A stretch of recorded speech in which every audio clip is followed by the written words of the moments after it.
Buenas noches, sean todos bienvenidos. Qué gusto iniciar el año en esta primera noche de inversiones. Estábamos pues muy ansiosos de tener este encuentro con ustedes, así es que muchísimas gracias. Queremos también, además de saludarlos, pues saludar a las personas que nos acompañan vía streaming. También bienvenidos a nuestra primera noche de inversiones 2026. Antes de iniciar, quiero invitar a nuestro gerente general, al licenciado Fernando Arteaga, para que nos acompañe y nos brinde su mensaje. Muchísimas gracias.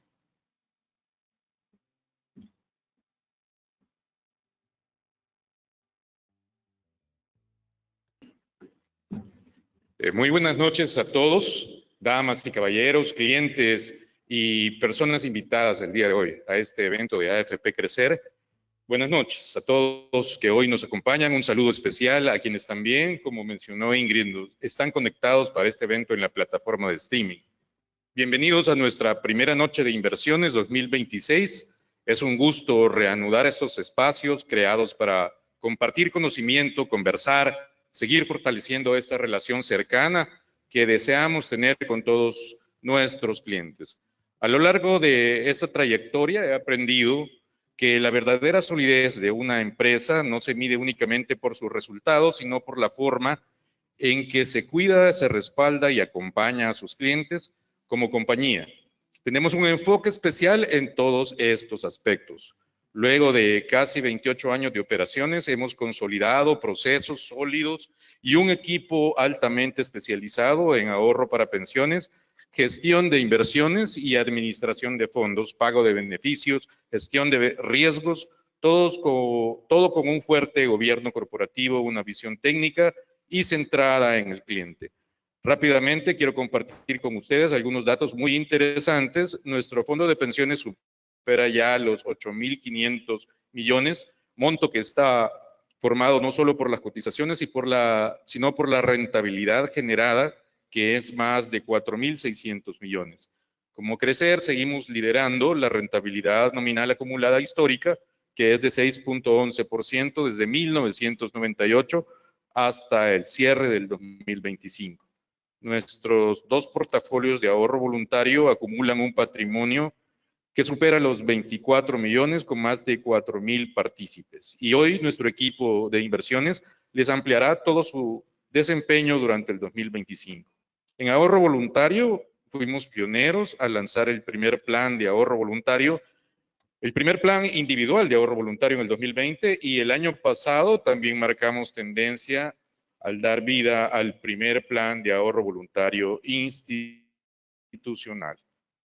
Podría continuar compartiéndoles más datos e información, pero para no alargarme más y para dar inicio a este espacio especial de nuestra noche de inversiones, quiero dar la bienvenida y agradecer a Catherine Rooney, experta de StoneX, quien nos brindará una visión analítica y global del entorno económico y financiero. Y por supuesto a nuestro equipo de inversiones que lidera Marcelo Guerra, que es el director de inversiones, quien compartirá el estado de nuestros portafolios y su desempeño.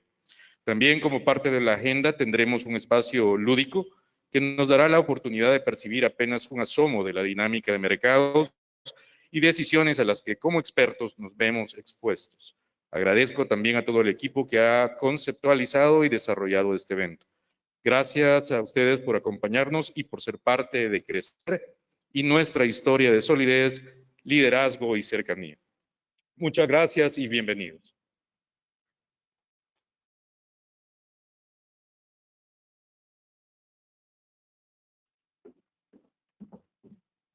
Muchísimas gracias, Fernando. Y bueno, quiero presentarles a nuestro primer experto, nuestra primera experta.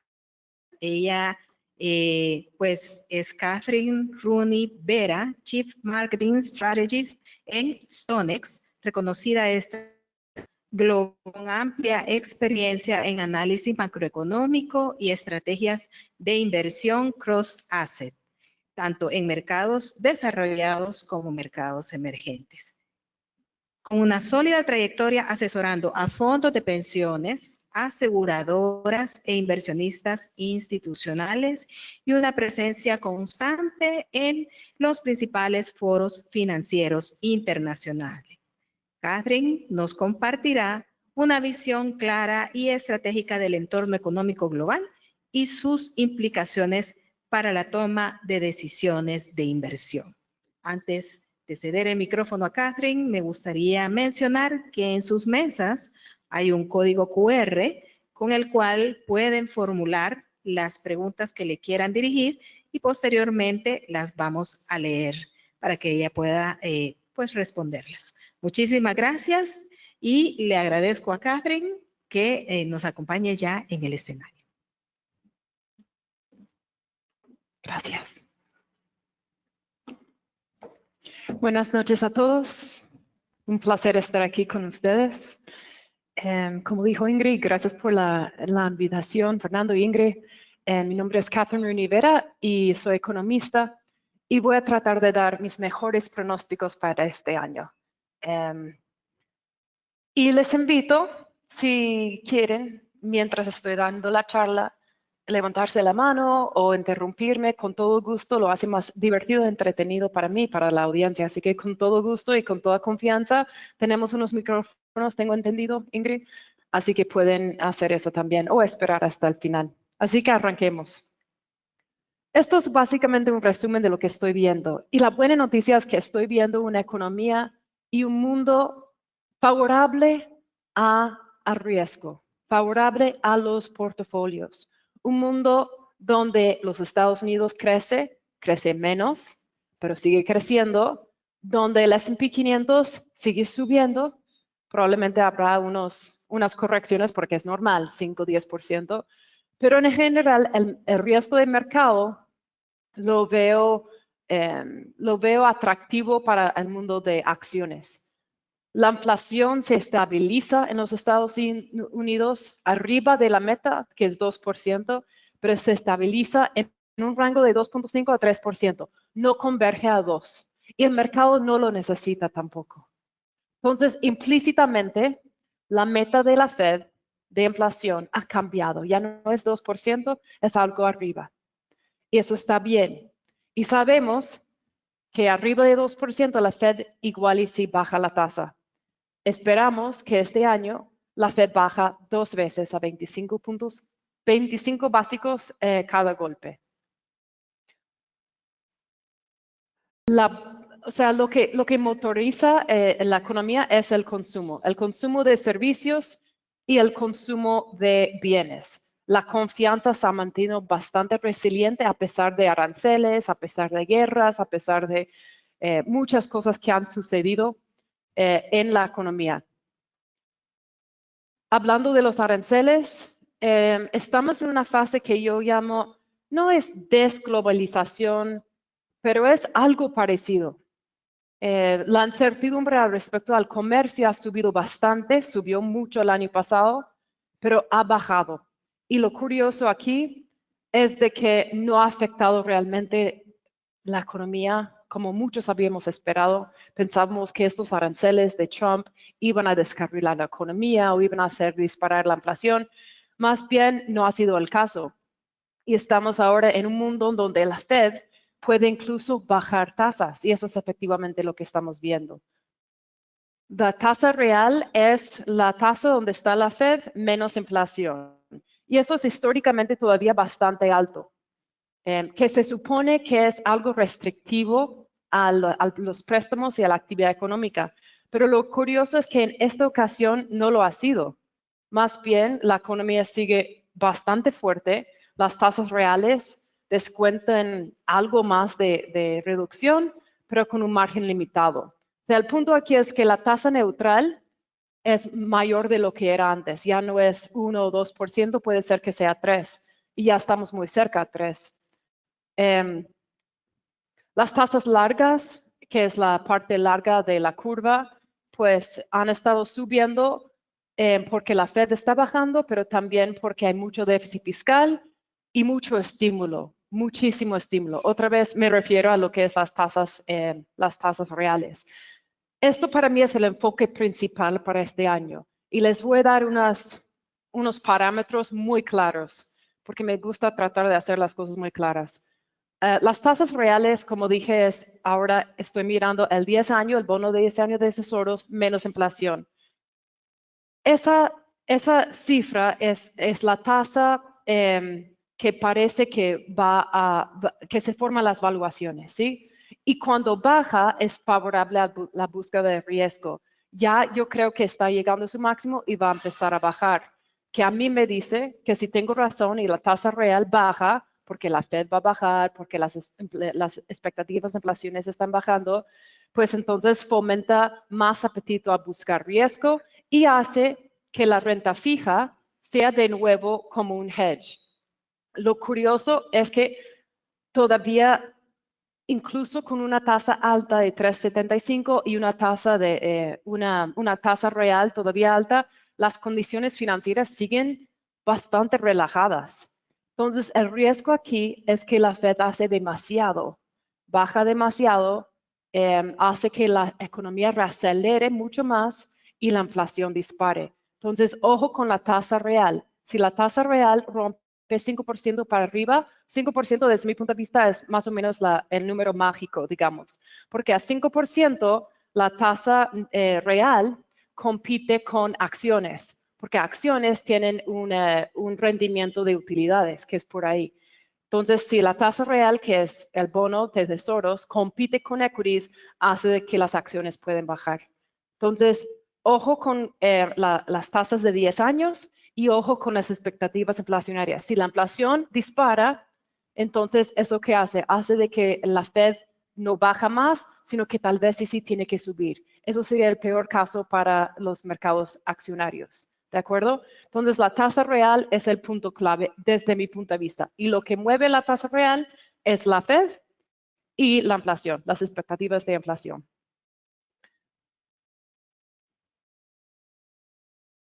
Estamos, como dije, en una fase de, no desglobalización, pero algo parecido. Y por eso pienso que la inflación a nivel global, pero empezando en mi propio país, va a quedar en un nivel neutral más alto que en tiempos antes.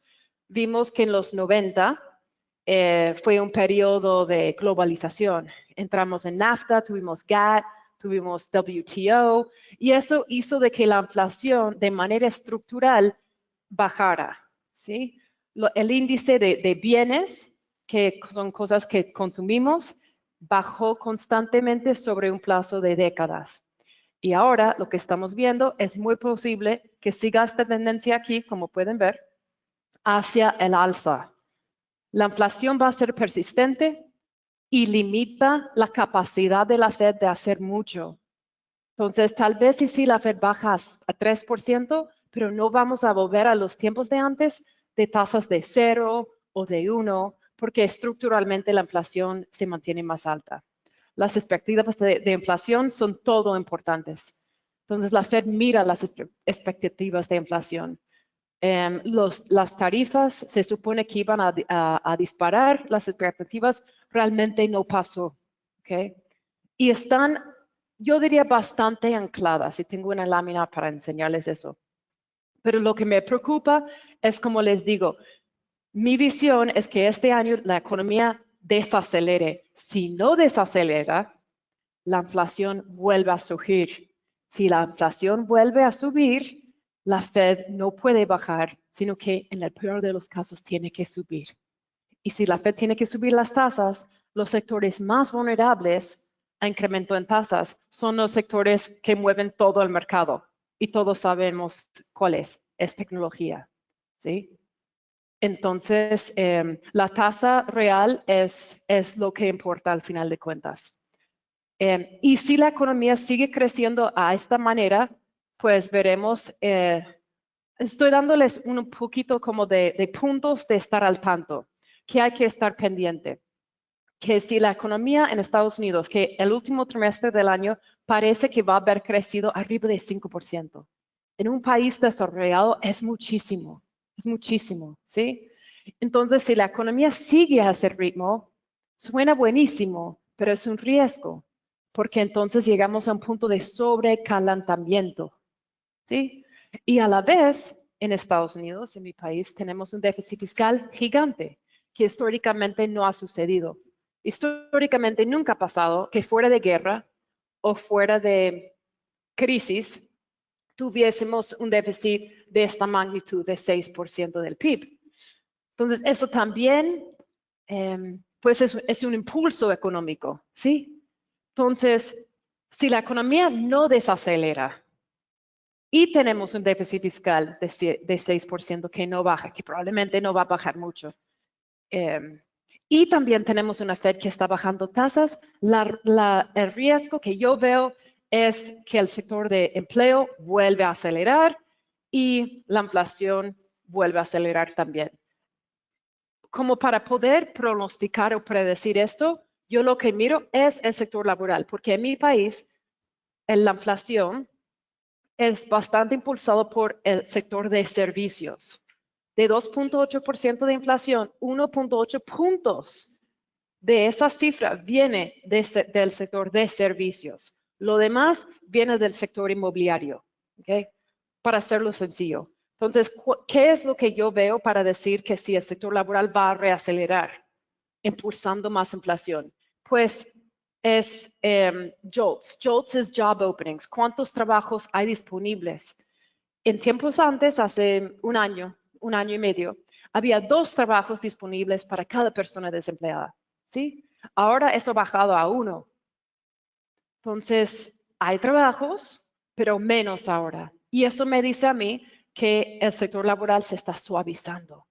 Y la verdad, eso es algo bueno si uno le importa la inflación, que a propósito, la población le importa muchísimo la inflación, porque uno siente que todo es caro, ¿sí? Entonces, estas son algunas métricas que les invito a mirar si les importa y tener una idea de hacia dónde va la economía. Esto es una gráfica de las expectativas inflacionarias. Como pueden ver, el año pasado vimos un brinco gigante aquí, abril de 25, en lo que es el de 5 años. ¿Dónde piensa la gente que va a estar la inflación en 5 años, el día de hoy? ¿Sí? Entonces, hemos bajado bastante. En los últimos datos ha vuelto a subir. La Fed mira esto mucho. Por eso yo digo con bastante confianza que este mes, ni en marzo, va a bajar de nuevo. Acuérdense que la Fed bajó 3 veces en reuniones consecutivas. Estamos a niveles récord altos en acciones, mientras que el tesoro está bastante tranquilo en términos de tasa. Entonces, ojo con esto también. Si vuelve a subir, la Fed puede cambiar su posición. Esto es básicamente el resumen de lo que dije. El downside accionario no requiere recesión, ¿ok? No requiere recesión para que los mercados bajen. Recesión es muy fuera del caso desde mi punto de vista. Para que hubiese recesión tendríamos que ver menos consumo de servicios, ¿sí? Porque cuando una persona, me imagino que es algo humano, cuando una persona tenga un poco de miedo de la seguridad de su trabajo, o está ganando menos, o su salario no supera la inflación, consume menos. Pero en este caso no está ocurriendo. Más bien los salarios reales son positivos, la gente está ganando más que inflación, mientras que la tasa de desempleo sigue subiendo, pues realmente no ha tenido un impacto en el consumo. Incluso con las tarifas, que muchos pensábamos, incluso yo, pensábamos que las tarifas iban a pegar el consumo. Porque quien paga la tarifa se supone que el consumidor. En este caso, las utilidades corporativas en Estados Unidos están a niveles récord altos. Y encima de eso, la inflación se ha mantenido arriba de la meta, pero no ha disparado. Entonces, contraintuitivamente, las tarifas, pues es polémico, pero los datos no mienten, han ayudado a la economía de los Estados Unidos. Han hecho de que los ingresos a los cofres han disparado, que eso ayuda mucho en una economía de 6% de déficit fiscal y con necesidades de financiarse gigantes. Y en Estados Unidos lo que hacemos es que financiamos la deuda con papeles cortos, de corto plazo, menos de un año. Así que cada vez se tienen que vencer, hay que reemitir. Y el problema con eso, pues obviamente, es que uno reemite a tasas más altas. Con más plata en los cofres, pues disminuye la presión de las emisiones. Y eso es lo que ha ocurrido. Ahora, esto es algo temporal. Esto no va a ser siempre el caso, pero realmente ha sido algo muy positivo en el último año desde el punto de vista de los ingresos. Porque ojo con la cuenta fiscal. La cuenta fiscal sigue a 6%. Según el ministro de Hacienda, esto va a bajar a 5% debido a las tarifas. Yo le creo porque realmente 300,000 millones de dólares en un año es bastante.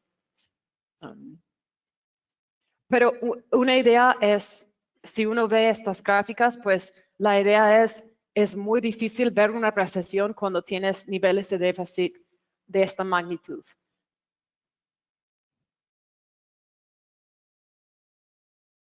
Los mercados no les importa el déficit fiscal, pero en algún momento va a tener un impacto. Y mi preocupación es de que va a tener un impacto en la parte larga de la curva, que quiere decir de que los tesoros de 10, 20, 30 años suben en tasa. ¿Por qué? Porque pues estamos gastando mucho dinero en pagos de interés. Los pagos de interés es la línea azul, es el eje izquierdo, ha duplicado sobre 2 años. Entonces, en lugar de estar pagando 2.3% del PIB, hoy en día estamos pagando por ahí de 3.8% del PIB en pagos de interés. Los pagos de interés ahora superan lo que gastamos en defensa, que todos sabemos que es muchísimo.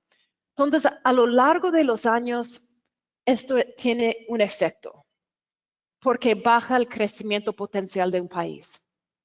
Y muchos clientes institucionales con quien yo hablo me preguntan por qué los mercados no les importa esto. Pues porque no hay reemplazo al tesoro, no hay reemplazo al dólar. Entonces, esto puede seguir, de verdad.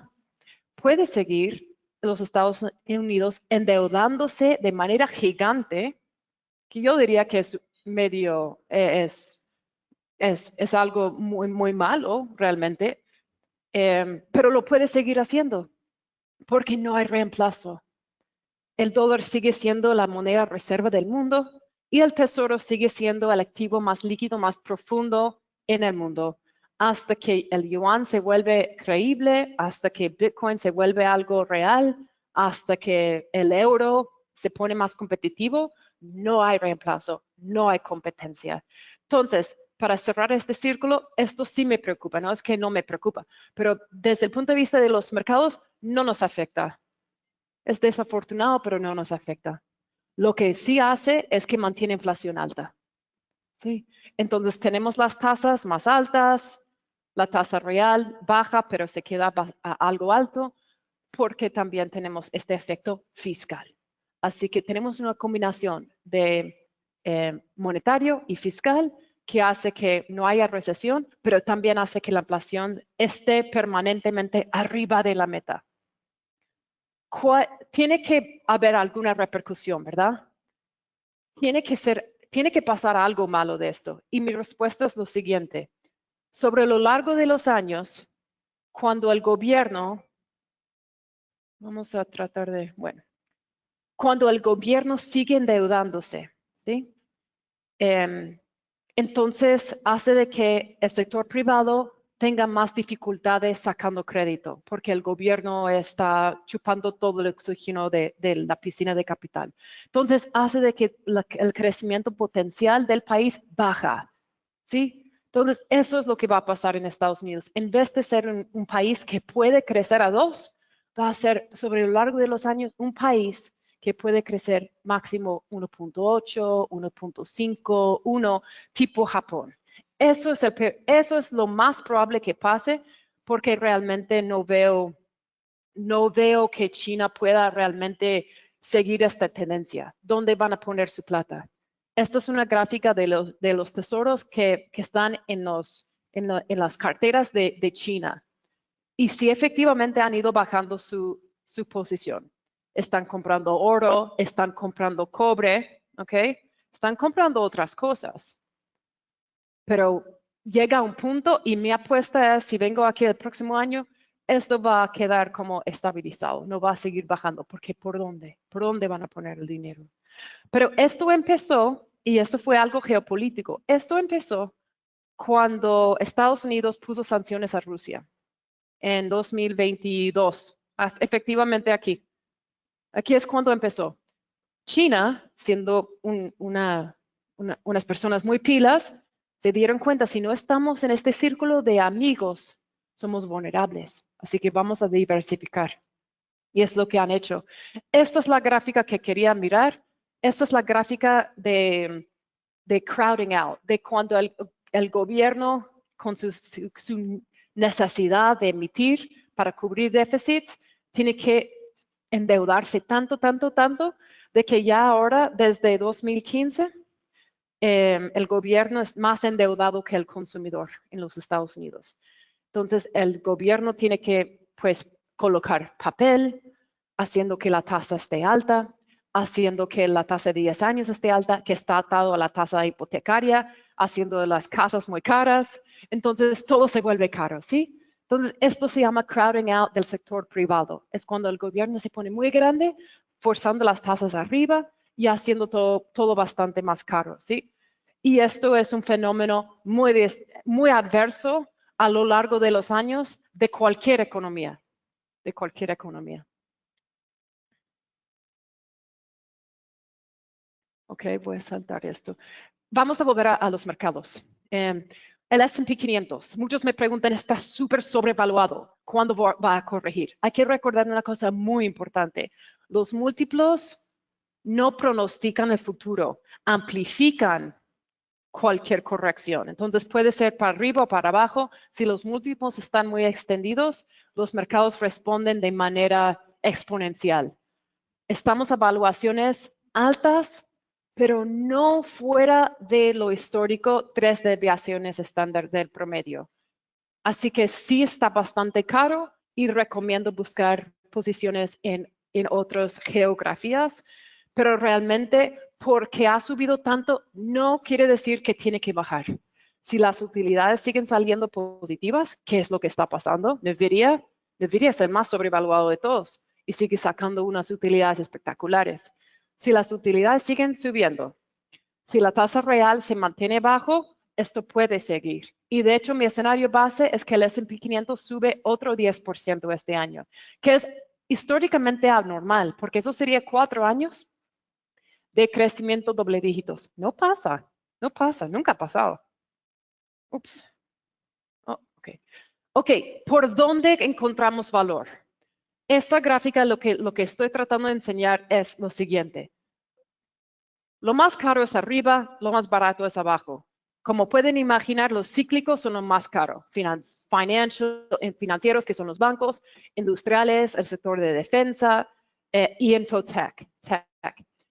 Mi opinión es de que esta tendencia va a seguir siendo el caso. Los líderes van a seguir liderando. La manera de protegerse es importante. Yo sí soy creyente en hedging, en protección, porque quién sabe, ¿no? Puede ser que de repente la inflación subiese a 3.5. A 3.5, Core PCE, la Fed va a subir tasas, ¿sí? Estamos a 2.8. Si la inflación Core PCE subiese a 3.5 por ahí, la Fed puede subir. Si eso pasa, ¿qué pasa entonces? Financials, industriales y infotech van a colapsar. Hay que protegerse. ¿Cómo se protege?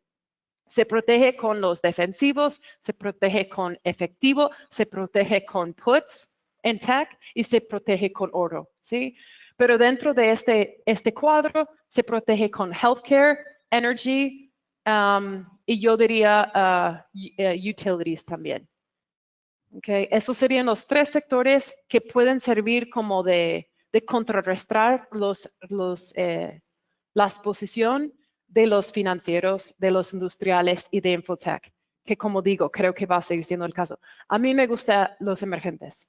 Emergentes les fue muy bien el año pasado, creo que más oportunidades este año. Me gusta Latinoamérica. Latinoamérica, y lo he dicho desde que Trump empezó con este Día de Liberación en abril, de que Brasil es uno de los países que más se beneficia. Más se beneficia. Entonces, LATAM, lo que estoy enseñando aquí es flujos hacia emergentes que han empezado a subir y subir y subir. ¿Por qué? Porque hay más rendimiento ahí. Han subido, pero las valuaciones todavía son atractivas. Mientras que en Estados Unidos, pues, pone uno a dudar, ¿no? Entonces, eso es básicamente la presentación y yo feliz de contestar sus preguntas y si hay una opinión diferente, yo feliz de escucharla también.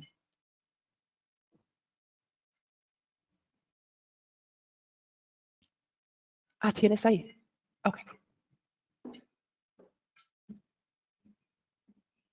Tengo una pregunta de parte de alguien que está en nuestra sesión de streaming y dice, si la recesión no dañará el crecimiento en la se refiere a la rentabilidad de las AFP. Vamos a hacer una pausa porque luego vienen nuestros expertos de inversiones para poder hablar del desempeño de los portafolios.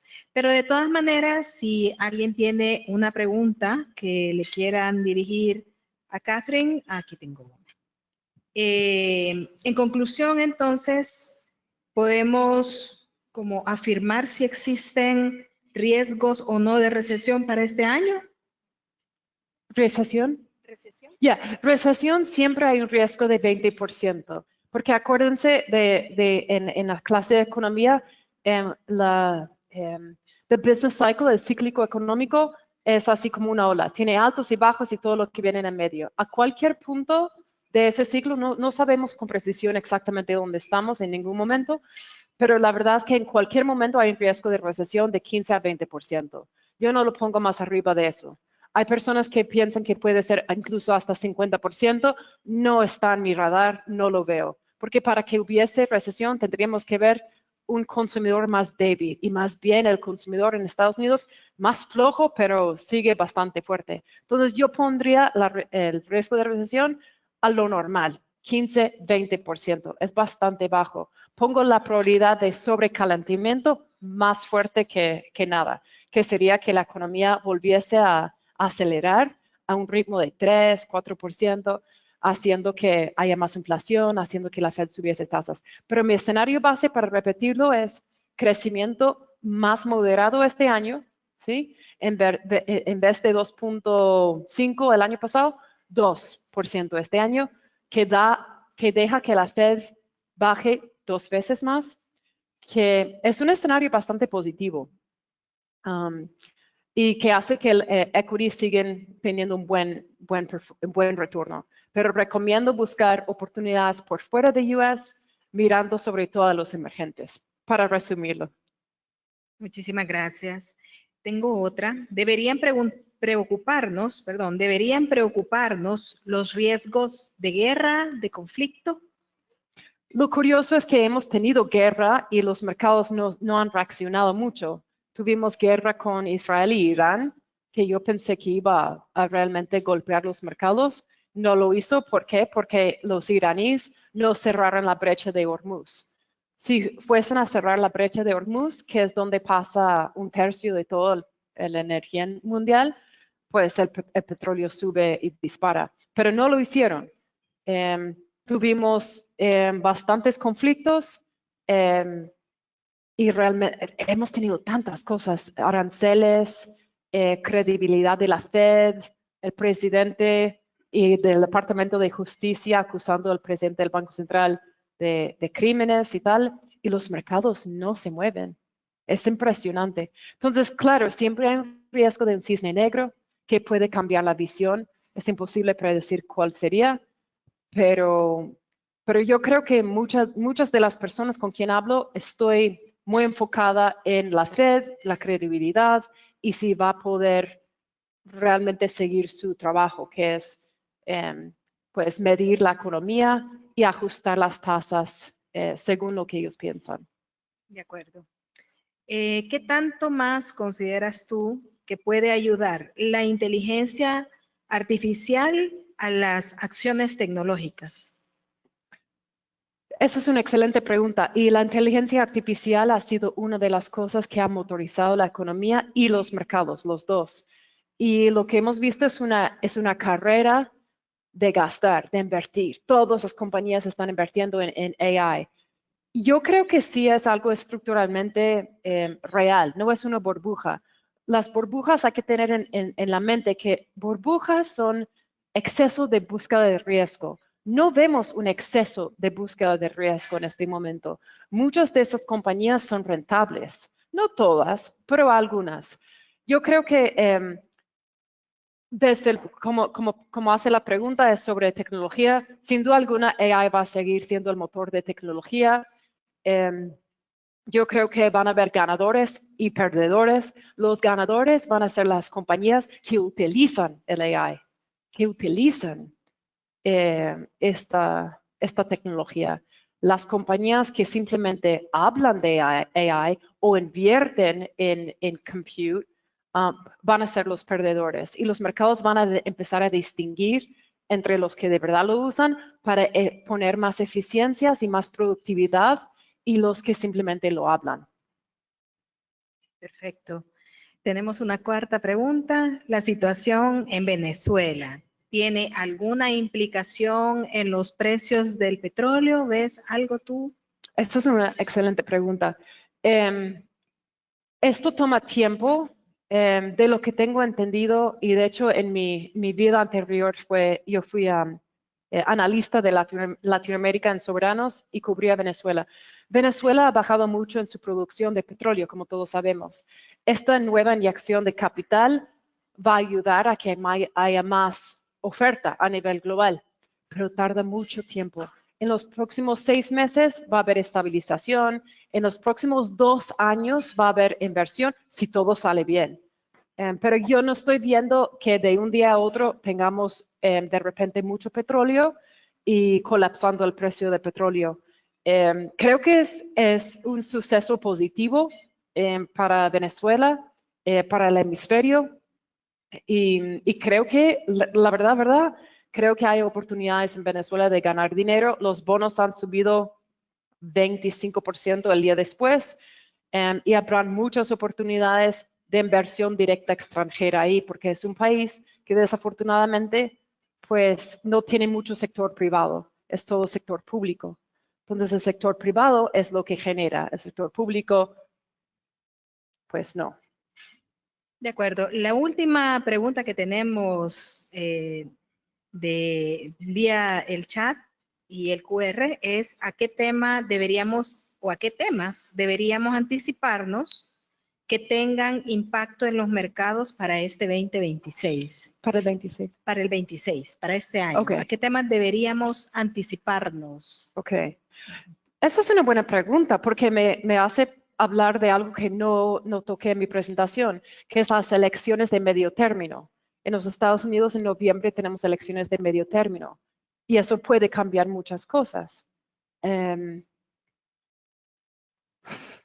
Va a haber mucho gridlock, no sé cómo decir eso, cuellos de botella, porque históricamente en Estados Unidos los midterm elections, el partido que tiene la Casa Blanca pierde. Históricamente, siempre pasa. Así que en esta ocasión no va a ser distinto. Probablemente los demócratas van a ganar a un mínimo una de las casas del Congreso, ¿sí? Y con eso debemos de esperar procedimientos de impeachment de nuevo, porque esto es personal, es muy fuerte los sentimientos en Washington, D.C. Va a haber más impeachment proceedings para lo que quieran buscar y no van a haber mucho más que logran pasar en términos de legislación. Eso es una cosa. Otra cosa que me parece que debemos de tener en el radar es quién es el próximo Fed Chair. El Fed Chair hoy en día es Jay Powell, él se va en mayo. El presidente probablemente va a escoger uno que se llama Kevin Hassett. Si no es Kevin Hassett, va a ser uno que se llama Kevin Warsh. Los dos son buenos, pero los dos son muy dovish, que quiere decir que quieren ver la tasa más baja. Su explicación de eso, Ingrid, es de que ellos ven la tasa neutral a 2%. Entonces, ellos dicen, o 1. Así que la Fed puede bajar de 3,75 donde está ahorita a 2, que implica unos 175 básicos más. Entonces, eso es la división. Es básicamente dónde está la tasa neutral.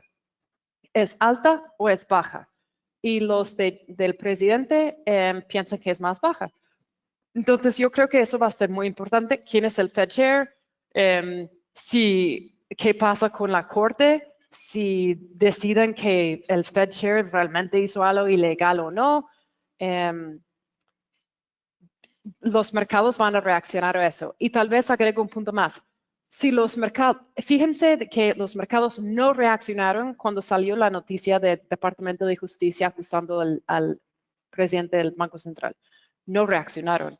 Porque creo que los mercados, la gente de verdad, lo que piensan, hacen con su dinero. Y la Fed sigue siendo independiente, la Fed sigue siendo un ente respetado. Y realmente no veo un riesgo de que el presidente quiere llevar la Fed a hacer sus deseos. No lo veo así. Y si los mercados reaccionan negativo, yo lo veo como momento de compra. Si el 10-year Treasury, el bono de 10 años, supere 4.20, 4.25, es compra. Eso es mi opinión. De acuerdo. Tenemos otra por acá. La duda se refiere sobre todo al alza reciente de metales preciosos, como el oro y la plata. ¿Tiene sentido invertir en metales de protección aún ahora que está en máximos históricos? Sí. ¿O a qué se debe la creciente subida? Esa es una excelente pregunta porque me parece que oro se beneficia de varias cosas. No es solo inflación, sino que es una jugada contra fiat money. Oro es, si uno no cree que los bancos centrales tienen credibilidad, compras oro.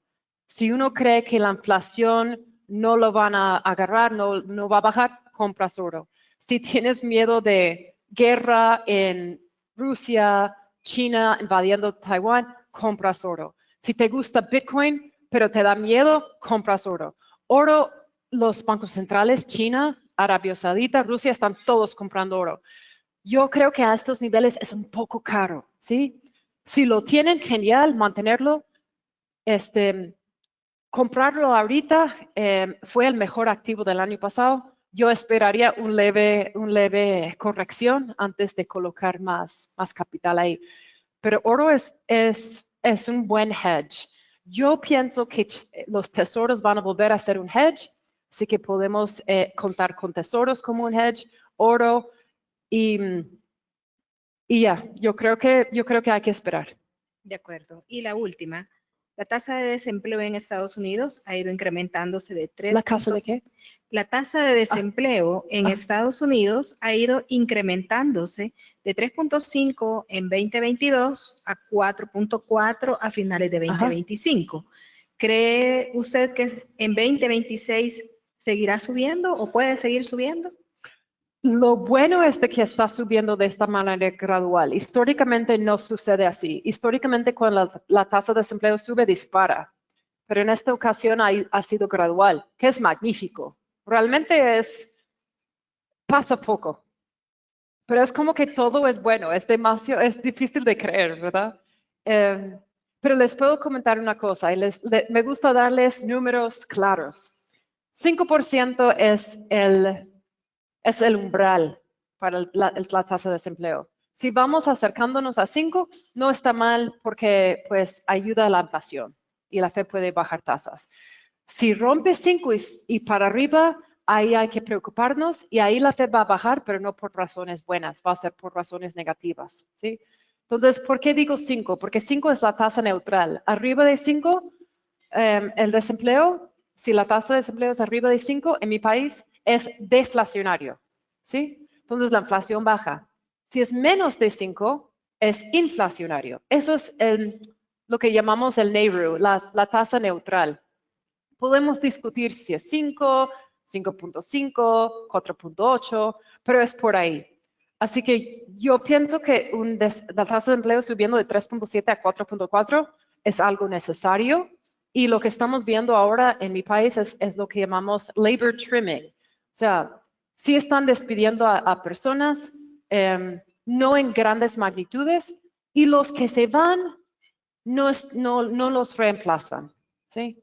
Entonces, es algo positivo. Si fuese a seguir siendo gradual, es algo positivo, porque acuérdense de una cosa, es una secuencia muy lógica. Crecimiento fuerte, compañías contratan, los salarios suben, la gente compra, los precios de servicios suben. Los precios de servicios suben, la tasa de inflación sube. Es así de sencillo. Porque, otra vez, y termino mi respuesta con esto, la economía americana que al final de cuentas impulsa mucho de los mercados globales, pues se mueve por el consumo, se mueve por el consumidor. Consumimos más allá de lo que ingresamos, todo el mundo lo sabemos. Pero eso es lo que mueve la economía al final. Bueno, es la última pregunta que en aras del tiempo y porque debemos continuar con nuestra agenda, te agradecemos muchísimo, Bueno, Catherine, un muy valioso análisis. Y vamos a continuar con nuestra agenda. Muchas gracias. Y bueno, vamos a recibir ahora también a nuestro segundo experto, quien cuenta con 16 años de experiencia en la administración de activos. Posee un MBA de Cornell University, así como una maestría en finanzas en Tulane University y la Universidad Francisco Marroquín. También estudió Economía y Negocios en ESSEC y es CFA Charter Holder desde 2018. Quiero invitar al escenario a René Marcelo Guerra, director de inversiones de Crecer. Bienvenido, Marcelo. Gracias. Buenas noches a todos. Primero que todo, muchas gracias al equipo de StoneX, Catherine, por hacernos partícipes de tu perspectiva para el próximo año. No solo contribuye a nuestro proceso de toma de decisiones, sino que también a nuestros clientes en sus inversiones personales. Así que de verdad, muchas gracias por tomarse el tiempo de acompañarnos esta noche. Quisiera, antes de empezar a explicar los resultados y la fuente de los resultados que hemos tenido en ambos fondos, quisiera explicar un poco cómo es nuestro proceso de inversiones. Así como la perspectiva de Catherine que nos compartió esta noche, nosotros tenemos diferentes contrapartes, asset managers, broker dealers, contratamos expertos independientes en perspectivas económicas, tenemos nuestro modelo cuantitativo, discusiones del equipo. Eso termina en una recomendación de inversiones anual en ambos portafolios y eso se lleva a un comité de inversiones que es parte de nuestro gobierno corporativo y que fortalece el proceso de toma de decisiones del equipo de inversiones. Y eso creo que le añade mucho valor a los portafolios que administramos en Crecer. Y esto, tenemos una visión anual, pero eso vamos a revisarlo mes a mes, porque como nos decía Catherine, hay riesgos de cola, hay que monitorear el empleo, las tasas de los bancos centrales que afectan el desempeño de los portafolios. Y entonces esas revisiones van haciendo mes a mes por el equipo de inversiones, aprobadas por nuestro comité de inversiones. Un poco hablando de perspectivas de 2026, nosotros coincidimos mucho con Catherine, con lo que nos ha explicado y con las perspectivas del mercado, desaceleramiento económico en Estados Unidos, buenas oportunidades todavía en el mercado de acciones, en cíclicos, tecnología. Creemos que en renta fija internacional, en mercados emergentes, todavía hay una oportunidad de tener buenos retornos, como lo hemos tenido este año. Claramente hay riesgos de cola que vamos a darle seguimiento. Nosotros en nuestros portafolios podemos, digamos que hedge efectivo, tesoros, hay tasas locales que son bastante estables, pero igual se vienen comprimiendo, pero nos sirven de hedge para nuestros portafolios. En la economía local, ¿qué es lo que estamos viendo? Las tasas cayendo, van a seguir cayendo, como lo hemos visto en la segunda mitad del año. Esto por cosas internacionales, la Reserva Federal bajando tasas, las remesas 15, 16%, estamos viendo crecimiento mes a mes. Vemos los depósitos al cierre de noviembre del sistema financiero, comparando noviembre de 25 con noviembre 24, creciendo 10%. Ese flujo de liquidez al sistema financiero hace que las tasas vayan bajando, y es probable que en el fondo renta fija veamos un poco comprimirse las tasas, pero es normal. Es normal, y de hecho es bastante bueno por el lado del crédito, y probablemente traiga un aceleramiento económico tal como lo hemos visto en el último trimestre del año en El Salvador. Nuestros resultados este año han sido fenomenales en ambos fondos. 8.9% terminamos el año en el fondo balanceado, 6.15% en 12 meses en el fondo de renta fija, explicado por ahorita hablo sobre el fondo balanceado, por nuestro allocation o en lo que hemos invertido todo este año. Hemos sobreponderado acciones, hemos tenido exposición pues, un poquito arriba del 20% en la mayor parte del año. Es importante la gestión activa y la diversificación. ¿Por qué? En abril tuvimos sentados en diciembre de 2024, ya sabíamos que el presidente Trump iba a tomar posesión, ya sabíamos que traía una agenda comercial y que eso podría traer volatilidad, y eso pasó en el mes de abril. Tuvimos una corrección importante. Nosotros deshicimos una porción pequeña de nuestro portafolio de renta variable internacional para proteger los retornos, y por eso no caímos de la misma forma que cayó el resto del mercado. Luego vimos oportunidades para tomar posiciones en tecnología, lo cual tuvo un buen desempeño dentro de nuestro portafolio, y también veíamos esa sintonía de retornos también en renta fija internacional, sobre todo en mercados emergentes, que ha venido pasando desde el año pasado. Y por eso, y dada la perspectiva que tenemos para este año, si ven en la exposición entre los activos locales e internacionales, estamos sobreponderando activos internacionales. Creemos que esto puede seguir agregando valor en los próximos meses. Este es el comportamiento del fondo. Como les decía, tuvimos el mes de abril con una corrección importante, pero luego, como le hemos dicho, tenemos clientes que están desde 2022, que tuvimos una pérdida alrededor del 11% en el fondo, pero sabíamos que eso iba a pasar, y de hecho pasó. Y ahora tuvimos una corrección, y luego pues volvimos a subir, retornos del 20% de renta variable internacional, pero recuerden que nuestro guía es la política de inversiones, porque dicen, ay, ¿por qué no compraron más? Porque tenemos hasta un máximo del 30% de renta variable internacional, mínimo 10%, y esto es por la diversificación, porque hay riesgos de cola que nos pueden pegar, y la diversificación siempre ayuda a que cuando el mercado caiga, nosotros podamos no caer tanto como el resto del mercado. En general, todos los activos con buen desempeño, incluso la caja que tenemos en el fondo balanceado. Las correcciones son normales. Que caiga 5% en el año pasa en promedio 3 veces por año. Que caiga 10% más pasa una vez por año, y así sucesivamente. Pero la buena noticia es que esto siempre pasa. El sol siempre sale después de la tormenta, y es lo que y eso es lo que a veces cuando estamos en este fondo balanceado tenemos que tomar en cuenta cuando vemos esas desvalorizaciones en nuestros estados de cuenta, y ponderar siempre la diversificación. Esa última caída que ven en la filmina, 18.9%, que fue la de abril, nuestro fondo cayó 4.4%. ¿Por qué? Dada la diversificación que tenemos en la inversión y la gestión activa que hacemos del portafolio. Hablando del portafolio renta fija, este aparenta que se ve menos diversificado porque, como su nombre lo dice, tenemos instrumentos de renta fija y de liquidez, pero sin embargo tenemos diversificación por crédito.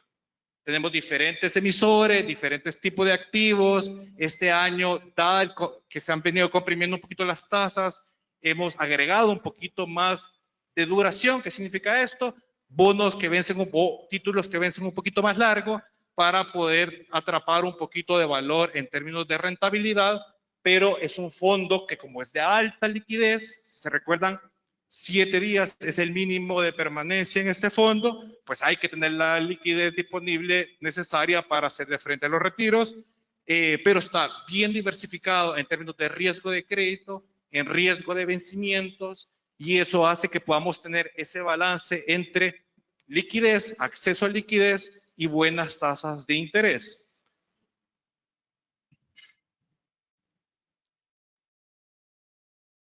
Quizás, bueno, esto es importante comparándolo con otros fondos similares en el mercado. Estamos muy por encima de otros fondos similares en términos de liquidez en el mercado, y eso es importante para todos los que formamos parte de este fondo. Y quisiera terminar con una diferencia. ¿Cuál es la diferencia entre ambos fondos? Porque muchas veces nos preguntan, ¿para qué debo ocupar el fondo renta fija? Entonces siempre depende mucho de nuestro horizonte de inversión. Y esta gráfica parece sacada de un libro, pero es el retorno de ambos fondos. Si se fijan, la línea que va recta es el fondo renta fija y la otra que va moviéndose es el fondo balanceado. Y entonces el fondo de renta fija siempre va ganando. Digamos, tiene ciertas como subidas y bajas chiquitas, pero igual en general va a ser una línea recta. No debería tener movimiento, a diferencia del fondo balanceado. Por la exposición de riesgo de mercado que tiene, el fondo balanceado tiene más riesgo de mercado y eso hace que baje y suba, y por eso hay desvalorizaciones, puedo tener rentabilidad negativa. De hecho, hubo un momento en que el fondo de renta fija tuvo mayor rentabilidad que el fondo balanceado. Eso es normal, pero en el largo plazo, ¿qué esperamos? Que se comporte, que se vayan separando los retornos de ambos fondos. Es decir, $1 que yo ponga en el fondo de renta fija versus el balanceado, voy a ver que se van a ir separando en el tiempo. Y en el balanceado debería ser mucho más que en el renta fija. Entonces, metas de largo plazo, dinero, inversiones que yo necesito para 5 años o más, hacen mucho sentido en el balanceado. Necesidades de corto plazo hacen mucho sentido en el renta fija porque me interesa proteger el capital. Eso es todo. Muchas gracias.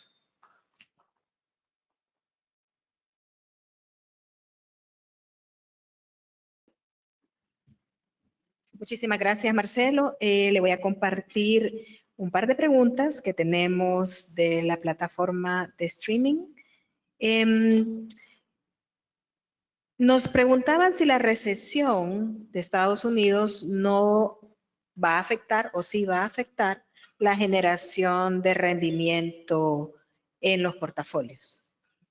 Sí, nuestro escenario va a ser importante. Ahorita coincido un montón con Catherine, no es recesionario, solo para aclarar. El desaceleramiento económico en Estados Unidos afecta las utilidades de las compañías y por ende la renta variable internacional, y eso hace que haya cambios en la rentabilidad del fondo balanceado. ¿Qué esperaría en el fondo renta fija? No esperaría desvalorización, pero sí una compresión en las tasas porque la Fed bajaría tasas de interés. Nos piden una recomendación. ¿Cómo recomendaría que se pudiera hacer una distribución para alguien que quiere invertir en ambos portafolios? Esa es una muy buena pregunta, y cada cabeza es un mundo.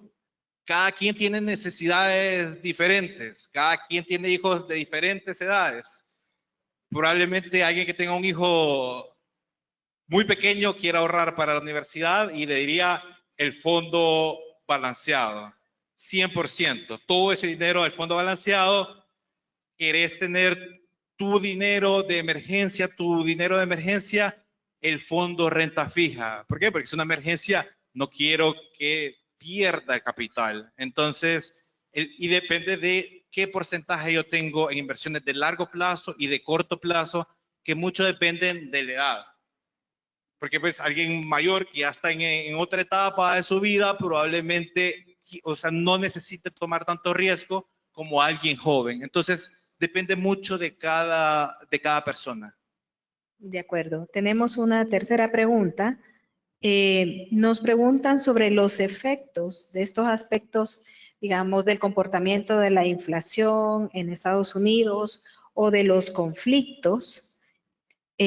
¿Cuál de los portafolios pues experimenta o podría experimentar efectos de eso? Igual todos esos problemas internacionales nos resumen a dónde pueden tener efectos. Sí. Muy buena pregunta también.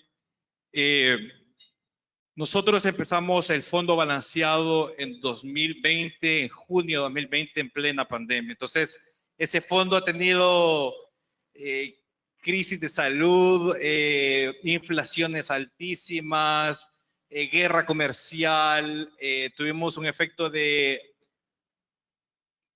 incertidumbre acerca de la monetización de la inteligencia artificial en octubre. Entonces, digamos que hemos tenido de todo de todo el mercado ha afectado en el fondo balanceado y claramente tiene una afectación.